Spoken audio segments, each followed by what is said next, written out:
கடந்த 25ஆம் தேதி தமிழக முதல்வர்கள் அறிவித்த அந்த கடன் தள்ளுபடியானது துணிக்கடையிலே இருக்கக்கூடிய ஆடி தள்ளுபடியை போல் விவசாயிகளுக்கு கடன் தள்ளுபடியை அறிவித்திருக்கிறார். அதாவது 50,000 ரூபாய் முழு கடன் தள்ளுபடியும் அதற்கு மேல் 60,000 ரூபாய்க்கு ஒரு தள்ளுபடி, 70,000 ரூபாய்க்கு ஒரு தள்ளுபடி என்று படிப்படியாக உயர்ந்து 1 லட்சம் வரும்பொழுது மொத்தமாக 5,000 ரூபாய் கடன் தள்ளுபடி.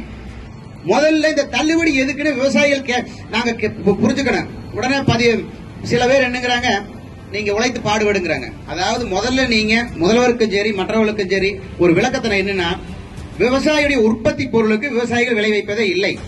டாக்டர் MS சாமிநாதன் அவர்கள் அறிவித்ததை போல் இந்தியா முழுவதிலும் உள்ள உணவு தொழிலை காப்பாற்ற வேண்டும் என்றால் மினிமம் செல்லிங் பிரைஸ், குறைந்தபட்ச ஆதார விலையை நீங்கள் உழவு தொழில் மீது செலுத்தினால் மட்டுமே இந்தியா முழுவதும் உழவு தொழில் இனி வாழும் என்று அவர் அறிக்கை தாக்கல் செய்திருக்கிறார்.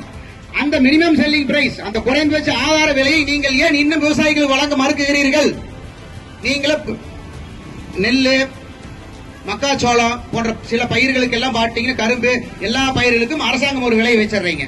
இந்த கத்திரிக்காய், வெண்டைக்காய், முருங்கை, தக்காளி, வெங்காயத்தை பூரா கொண்டு போனா மார்க்கெட்ல இருக்கிற வியாபாரி விலை வைக்கிறான். அப்ப நாங்க உற்பத்தி போன்ற பொருளுக்கு நாங்க ஏன் விளைவிக்காம இருக்கிறோம்? நாங்க சொன்ன விலைக்கு நீங்க வாங்குற தயாரா இருக்கிறீங்களா? இல்ல. மக்களுடைய அன்றாட வாழ்க்கை பாதிக்கப்படும் ஒரு காரணத்தை சொல்லியே இதுவரைக்கும் விவசாயிகள் ஒடுக்கிட்டு வந்துட்டீங்க. அப்ப நீங்க மற்ற நாடுகளை போல், மற்ற மாநிலத்தை போல் உற்பத்தி மானியம் கொடுக்கறீங்களா? கிடையாது. நீங்க கொடுக்கற அந்த உரத்துக்கு மானியம், அந்த மானியம் எல்லாம் எங்க கொண்டு போய் கொடுக்கறீங்க? கருவிகளுக்கு மானியத்தெல்லாம் கொண்டு போய் நிறுவனத்துக்கு கொடுக்கறீங்க. நிறுவனத்துக்காரன் எந்த விவசாயி கொடுத்துக்கிறான்? 100% எந்த விவசாயியும் உரம் மானியத்தை இதுவரை அனுபவித்ததே கிடையாது. எந்த விவசாயியும் கருவி மானியத்தை அனுபவித்ததே கிடையாது. ஆனா இருக்கிற அத்தனை நிறுவனங்களும் அத்தனை மானியத்தை வாங்கி தின்னுட்டு தான் உட்கார்ந்து இருக்கிறீங்க.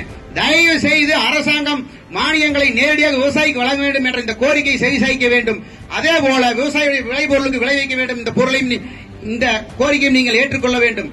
எனவே நீங்கள் இதையெல்லாம் பரிசீலிக்கிறதை விட்டுவிட்டு நீங்களே அறிவிக்கிறீங்க, நீங்களே வந்து திருப்பி மாத்தி அறிவிச்சிருக்கிறீங்க. உங்களுக்கு அனுபவம் குறைவாக இருந்தால் விவசாய சங்க தலைவர்கள் இருக்கிறாங்க, அழைத்து அனைத்து வேளாண் துறை அமைச்சரை வைத்து அனைவரையும் பேசணுமா இல்லையா? இது மாதிரி நாங்க பயிர் துறை அறிவிக்கலாம் இருக்கிற, உங்களுக்கு எவ்வளவு விவசாயிகளுக்கு என்னென்ன பிரச்சனை சொல்லி கேட்கணும். அதுவும் கேட்க மாட்டீங்க, எதுவும் கேட்க மாட்டீங்க. அதிகாரி சொல்ற மாதிரி ஆடு தள்ளுபடி மட்டும் அறிவிச்சுட்டு போயிட்டு இருக்கிறீங்க.